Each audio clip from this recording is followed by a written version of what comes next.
I think this was a problem number 41, was it, or 42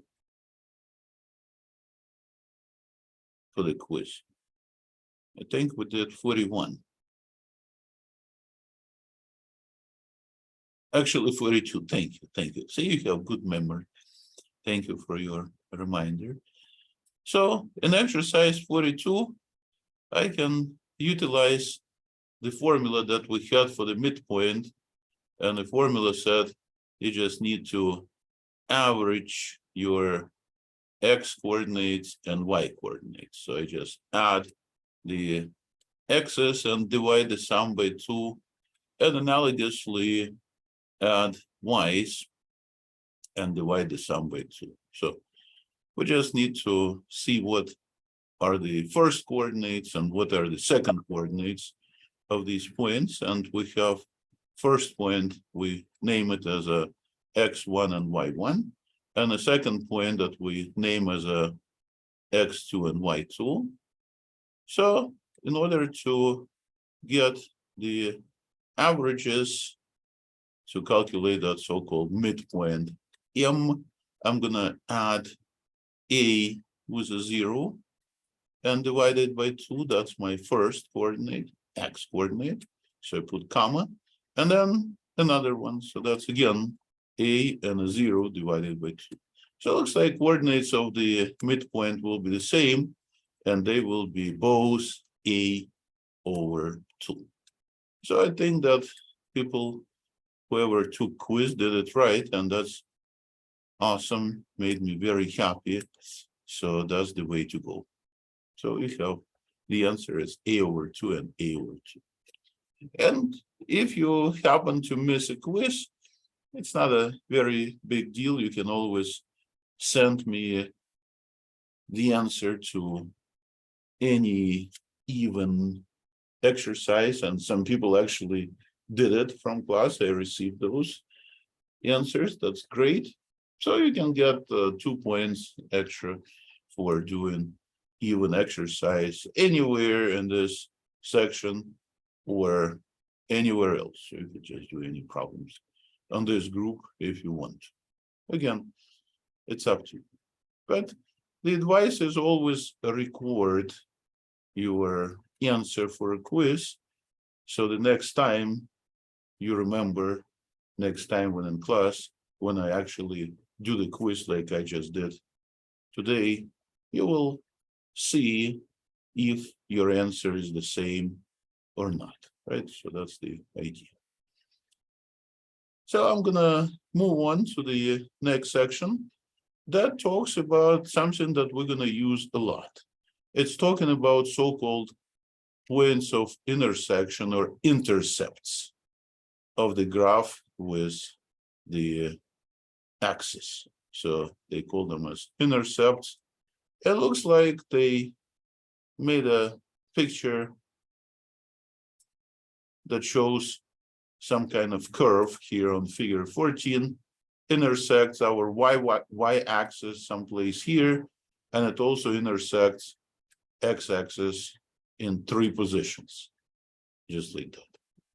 And they call these as intersection with x-axis intercepts, and also intersections with y-axis where this curve crosses y-axis, so they're y-axis intercepts. So those are very useful points for graphing functions, and that's what we're going to do in the future. In this class, we'll graph. And they also noticed here that these special points of intersection with axis have one of their coordinates equal to 0. And that's how the intercepts appear. So intersections of that curve with y-axis, and there looks like 3 of them here. They all have x coordinate equal to 0. So first coordinate, x coordinate is 0 here, and also 0 first coordinate, and the third one as well. And similarly, the points of intersection with x-axis have their y coordinate equal to 0. So these 3 points that intersect my x-axis, they have their y coordinate equal to 0. So the key idea, whenever you're looking for the intercepts, you want to get points that have one of their coordinates equal to 0. Whether it's x coordinate or y coordinate, doesn't matter. The point will be your intersection point with the x or y axis. So I guess that's the key idea here in the section. So let me take a look at some of the exercises in here. As usual, in that skill building, little set of problems. And they wonder in here about the intercepts, like let's say in the exercise number 17. So remember, I told you to do a few problems from the section, and I'm being selective here because we just doing a review basically, and in the first section of chapter 2, so section 1.2, exercise 17 gives us equation of line. Did you know that this is equation of line, like slope, intercept form? And it turns out that if I want to graph the line, I need to get a pair of points. And since they're asking me for those so-called intercepts or points of intersection with axis, what I can do is I put 0 instead of x, and then I also put 0 instead of y. And that's actual definition of intercept. So you need to see what happens with y when x is 0.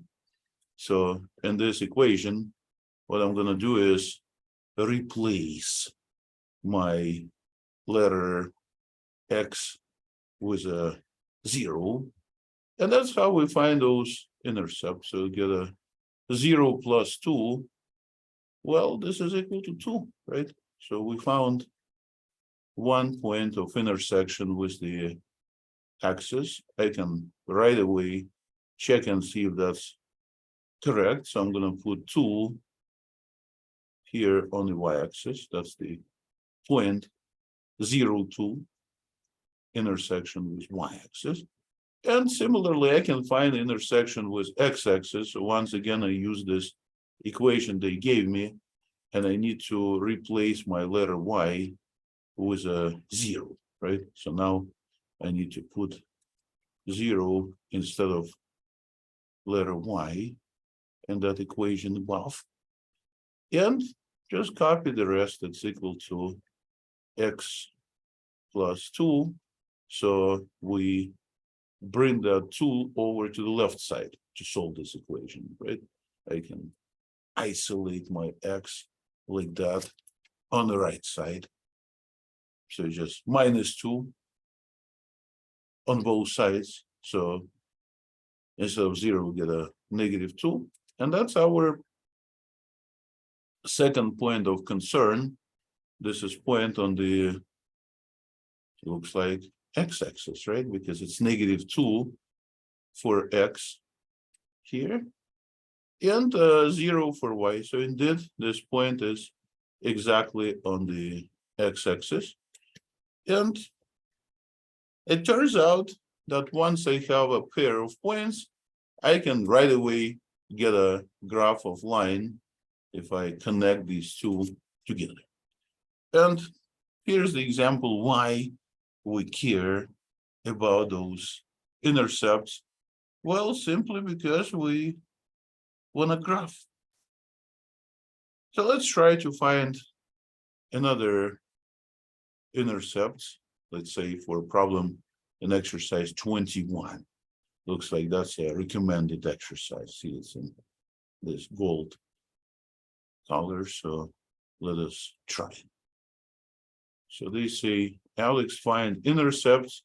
Well, then right away, I'm going to use the definition of them. So I put this little table here, and I try 0 for x, and then I try 0 for y, and then see what happens. So equation is y equals to x squared minus 1. X squared. Okay. I need to wake up. So you got x squared, subtract 1. And now I'm going to replace in this equation x with that 0, right? So we always do the same thing when we calculate intercepts. We plug in zeros. We plug them in our equation. So it looks somehow like that. So I have a 0 squared, and 0 squared is 0, right? So when I subtract 1, it's just minus 1. See, I love to work with zeros because when you put 0 somewhere, the whole thing will disappear. So that 0 squared just nothing, so minus 1 stays. So I have already 1 point, and looks like they want me to plot those points on the plane of coordinates, and that's what I'm doing. So they say graph equation by plotting these points. So I put minus 1 down here, right? On y-axis, it's y-intercept, 0 minus 1. Okay, so how about x-axis intercept? Well, now it looks like this x squared minus 1 will be equal to 0, and they're going to be more than 1 intercepts with my x-axis. So I'm gonna bring that negative 1 over to the other side as a positive 1. And notice that there are 2 answers here. X could be either plus 1, so when you square it, or x could be also minus 1. Because when you square minus 1, the result will be plus 1. Minus 1 times minus 1, right? So they're actually going to be 2 points of intersection. And the graph will be similar to the one here. The graph is actually parabola, right? And that's not surprising because it's x squared, right? Whenever we have x squared present in our graph, it is a graph of parabola. So whenever we have x squared, it's parabola. So finding the intercepts of the graph, you just need to put zeros, intercepts with x-axis and with y-axis.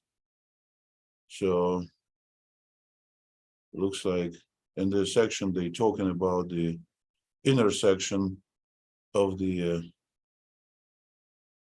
various functions with the axis. So I can take a look at another group of problems here. Let's say problem number 39. And it says, we have the graph. In exercise 39, you can see the picture. So they're so nice, they gave us the graph. Okay. They want to know the intercepts. Well, looks like there are 2 points here and here that graph intersects with x-axis. So you can see those right in front of you. So one is plus 1, the other is minus 1 for x. Okay, so it's nice to have a graph because you can see from the graph everything that you need. Also, they say that this graph is symmetric with respect to y-axis. So if you imagine a mirror which is same as y-axis, then the left piece of this graph will reflect to the right piece, and vice versa. So this graph is going to be symmetric with respect to y-axis. Well, this graph is also symmetric with respect to x-axis. Please notice that if you look at the portion of this graph above x-axis, a mirror along x-axis will reflect it down, and vice versa. So if you have that piece, it will reflect through x-axis up, and vice versa. The upper piece will reflect down. So it's symmetric with respect to x and y axis. Well, I guess that's pretty clear on this picture. So it's kind of nice to know. Well, turns out this is not it for exercise number 39, because this graph is also symmetric with respect to point 0, 0. They say symmetric with respect to the origin. What does this mean? Well, it means that if you fix the origin, the point 0, 0, and if you rotate your graph by 180 degrees, so-called half rotation by 180, then this blue part, I can highlight it, let's say, with a green color. This green part will reflect to, will actually turn into the other piece, and vice versa. The other piece will rotate and turn into this piece. And that's how we call this symmetric with respect to the origin, with respect to the point 0, 0. It doesn't happen too often when we have a graph symmetric with respect to origin. Like 45 is also symmetric with respect to origin, right? If you fix this point 0, 0 like a center and rotate by 180, then one piece of graph will be turning into the other piece. But besides 45 and 46, looks like no other graphs will be symmetric through the origin. And say, well, Alex, don't worry, 44 is symmetric, it's circle, you can rotate it, and it will be symmetric also. Yes. So anyways, those are kind of formal questions, because the symmetries actually are good to know to help you graph.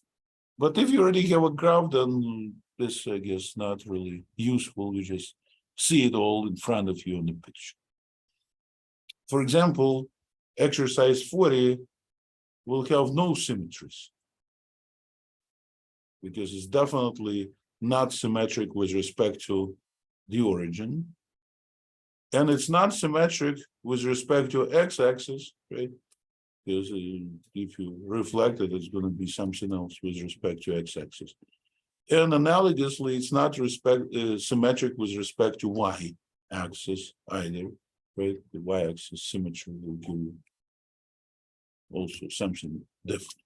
So the point of symmetry means that if you reflect, then one part of graph gets to the other and vice versa. So the graph is not going to change. But if it changes, well, then it's not symmetric. So I guess this group of problems is pretty straightforward, right? When you have picture, just look at it. And the other part is actually talking about the intercepts, more story of those intercepts with the axis. So I can take a look at something like problem number 56 here.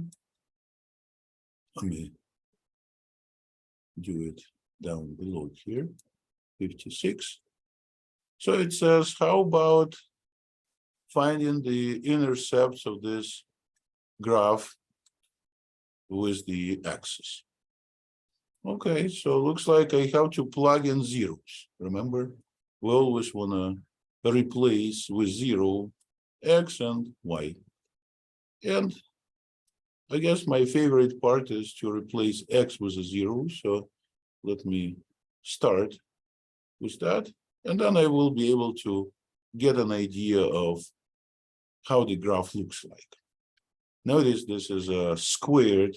So already thinking about something that we had above, something like a parabola, but instead of x being squared, now we squaring letter y. Okay, so let us replace x with a 0 in this equation above, as usual, and see what's going to happen. Well, what's going to happen is we'll have to solve equation y squared is equal to 9. And remember, there'll be two solutions. One is plus 3, the other is minus 3. So when you solve an equation with a square, usually there are two answers. One is 3, and the other is minus 3. So I can say that one equation has 3 for y, and the other solution is minus 3 when x is still equal to 0, right? And that's not surprising. It was kind of similar to the exercise above, where we had the two intersections as well. Well, now I want to replace letter y with a 0 in this equation. So once again, I care about the original equation here. So instead of y, when I put 0, then we're going to still have x plus 9 here. But instead of y, I put a 0 like that. I say, Alex, you should square that 0.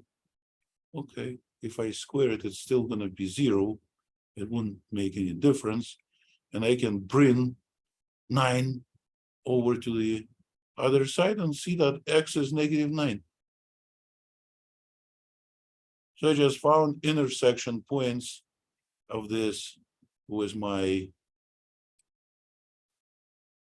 x and y axis. So let me try to make a picture of this equation and get a better idea what is really going on. And those points of intersection with axes will definitely be very helpful for that. So on the, looks like y-axis, I'll put 3 and negative 3, like that, right? So y is either 3 or minus 3, and those are my first 2 points that we found here. And then I'm gonna use negative 9 instead of x. So that's someplace here, negative 9. It's on the x-axis. And it turns out if I try to connect these points together, I'm gonna get again a parabola looking function, right? So this parabola will be the one that kind of opens to the right. So notice that if I had equation in a previous problem with y is equal to x squared minus 1, that was a parabola that opens upwards. So people say equation of this function is x squared minus 1. But if you had a y squared present, then I can actually write this equation as y squared minus 9 is the same as x. So what I just did, I moved my 9 over to the other side of this equation, so it's become something like a minus 9. Notice that's analogous parabola, but now it's opening to the right. So it goes along x-axis. That's an interesting observation. Well, the other thing this problem asks is, what about the symmetry? Is it symmetric? And the answer is yes, looks like it is symmetric with respect to my x-axis, right? You can see that one branch of this parabola will reflect if I put mirror along x-axis down, and the lower part will reflect up. So it's x-axis symmetric. And without the graph, without doing the graphing, because this problem actually didn't ask me to do graphing, I could see that it's x-axis symmetric by simply noticing that y here is being squared.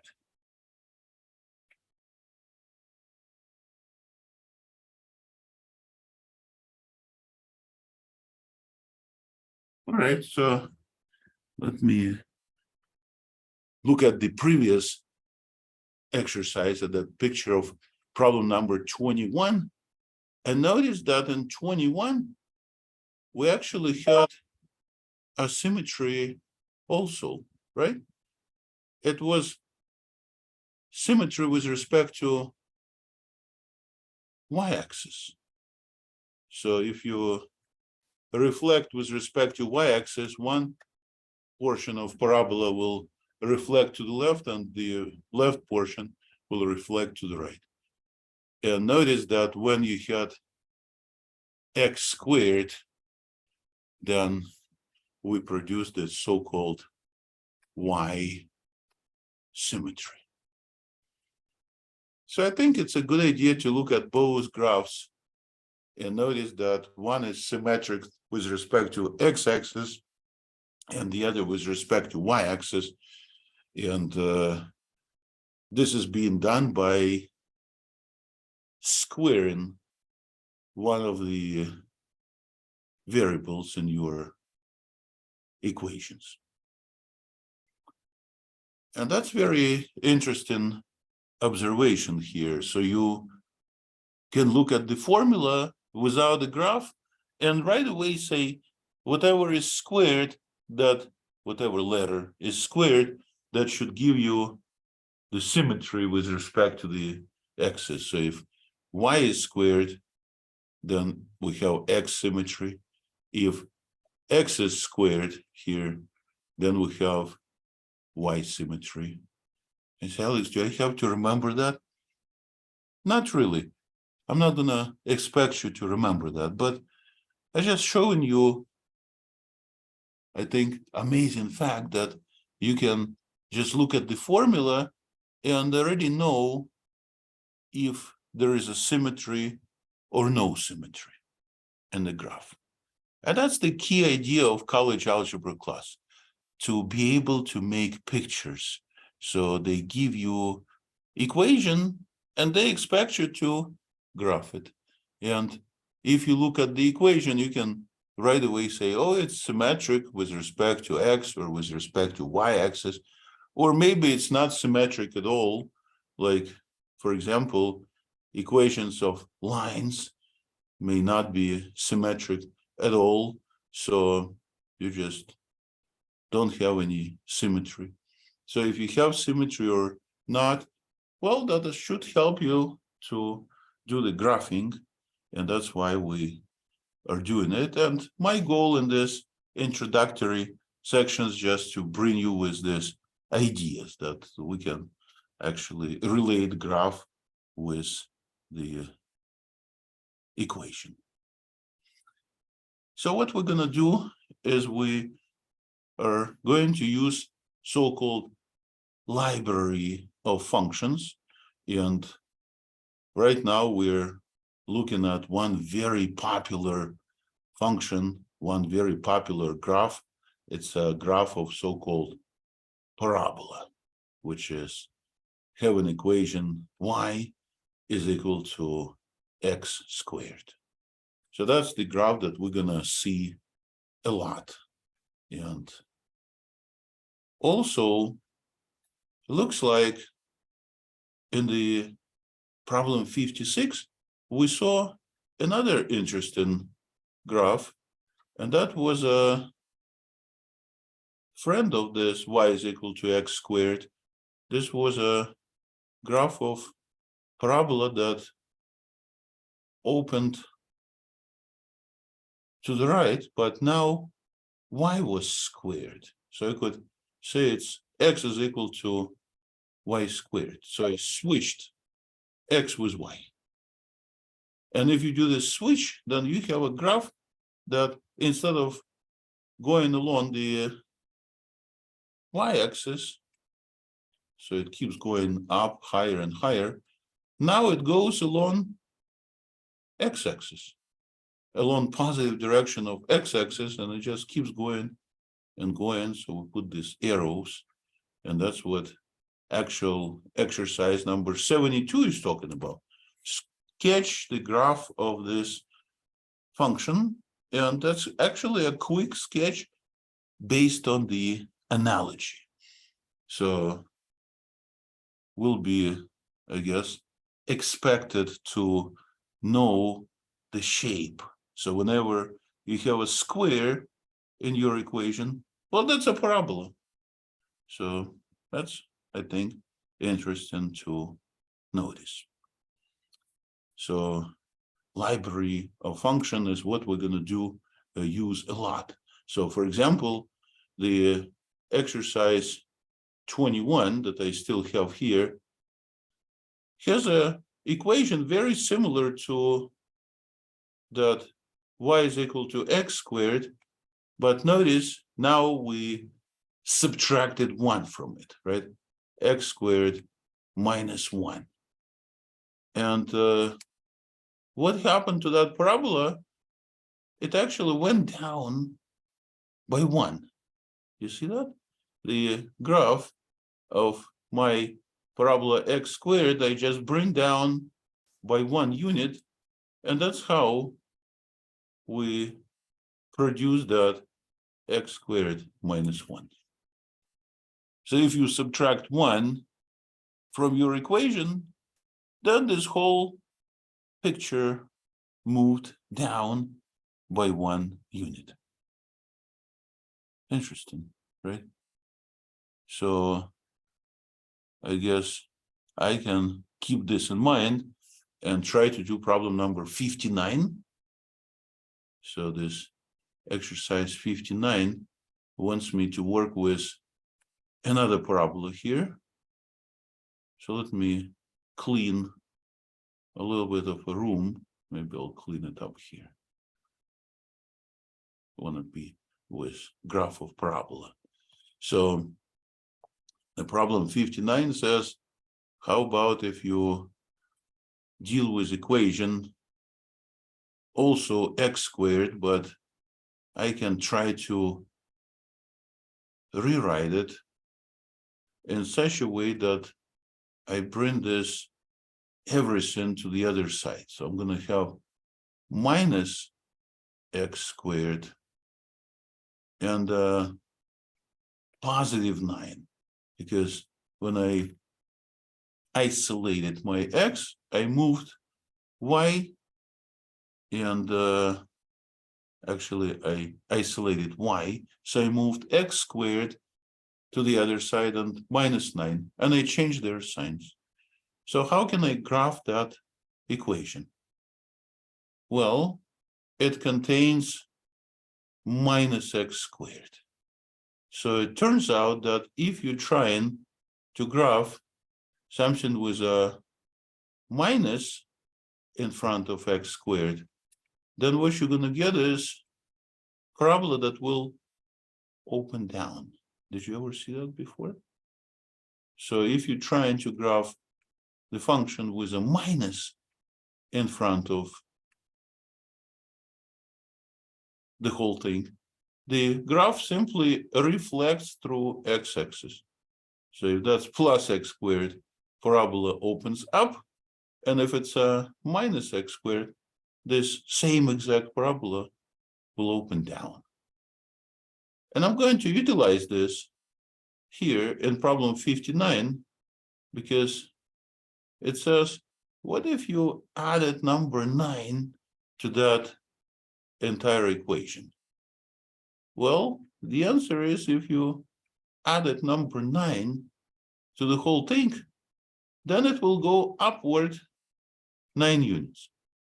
Just like in the previous example, if I took x squared and subtracted 1, the whole graph went down, remember, down by 1.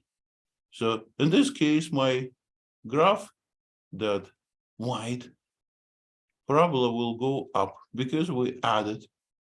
If we subtract it, we move it down. If we add it, we move it up by 9 units. And that's the graph. So right away, I know how to graph. When you say, Alex, but this is not what they want.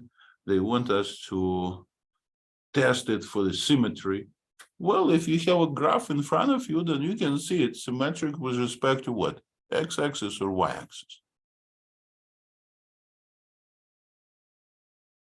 Y-axis, right? Because the Y-axis symmetry will not change my graph. But if you try to reflect it through X-axis, it's going to be something different. So that's the parabola, and we already see the intercept of this parabola with Y-axis. So that's another thing we have. When you say, but what about intersections with X-axis? Well, looks like parabola is symmetric, so there'll be one here and the other is here. Well, turns out they're both equal to what? 3, right? So if I try to go for intersections with X-axis, what I do is I put 0 in this equation instead of Y, so I can solve it. So it'll be 0 here is equal to minus x squared plus 9. So I like my x squared positive, so I'm going to bring it to the left side. So it changes the sign, because whenever we solve equations, we isolate the unknown. So I isolated x squared, and then I can see that plus 3 and minus 3, right? When I square 3, I get 9. And of course, when I square minus 3, I get 9. So we got another interesting graph here for us. So, well, I guess I'm not going to give you a quiz today. I got carried away a little bit. Maybe I'll do another exercise instead. So I'll let you go without a quiz then, because there's more very exciting stuff is coming in this section. So why don't I try to show you graph of cubic parabola, the equation that contains cube.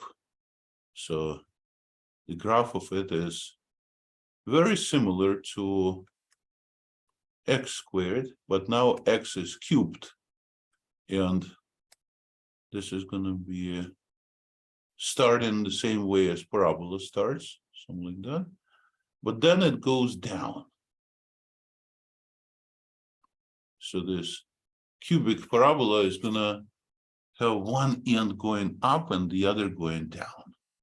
So that's a graph from, again, say, library of functions. And I'll do one exercise and then I'll let you enjoy the rest of the day. There'll be no quiz today. So let me try exercise number 63. 63 that says, how about if we graph x cubed minus 27? Well, x cubed, we have a graph of it above. So what's going to change if I minus 27? Well, I'm going to have to bring this graph down by 27 units, right? We just noticed this with parabolas. So it turns out the same thing will happen with cubic parabolas. So this wiggle in between of this branches that used to be at the point of origin now went down 27 units, and we produced the graph. How about that? The graph of cubic parabola that has intersection with y-axis equal to minus 27, and that's all it is, right? When you say, I could do this without the picture, I could just plug 0 instead of x, Yes, you could do that. So if x disappears, then you get just y is equal to minus 27. So that's the graph of this equation. Interesting, right? So it doesn't really matter if you have a x squared or x cubed. If you subtract 27, the whole picture goes down. If you add, the whole picture goes up. I guess that's the main message of this. So idea is, when you know if graph is moved up or down, you just need to use the library of function and see what shape of the graph we have. If it's a third power of x, then one end goes up, the other goes down. If it's a square, like we had in the previous examples, then it's a parabola that goes both ends either up or down. And if there is a minus in front, then this graph will be reflected downwards and look somehow like that, minus in front. So it's all, again, designed to help us graphing. So I guess I'm going to stop at this stage and not going to give you a quiz. We don't have much time left for that. So I'll just let you go without a quiz once for a change. Why not? We'll have a quiz on Friday. And I will continue working with this section on Friday, because looks like this section has a lot of material, right? It has parabolas, it has cubic parabolas, it has some other functions. So I want to talk about them next time, because our goal is not to hurry through this. You want to get used to ideas of graphing without using points. So the key idea is that if before you would get one point calculated, the other point, the other point, the other point calculated, and then once you had calculated those points, then you used to just connect these points and say, oh, that's a graph that looks like 63. But that's very tedious. It takes a long time to get those points calculated. What you can do is graph it right away. So you just look at the equation and say, oh, that's a cubic parabola that went down by 27 units, and just get a graph without any point calculation whatsoever. So that's the college algebra approach, because using points, that's intermediate algebra. That's what we do in the lower level classes. See, now you're moving up and you learn how to produce graphs simply by looking at equation without calculating any points. And that's the topic, main topic of this class. So I'm just giving you a flavor so you see the difference of what we're learning, something new, right? So anyways, I'm going to stop with this today. I'm gonna continue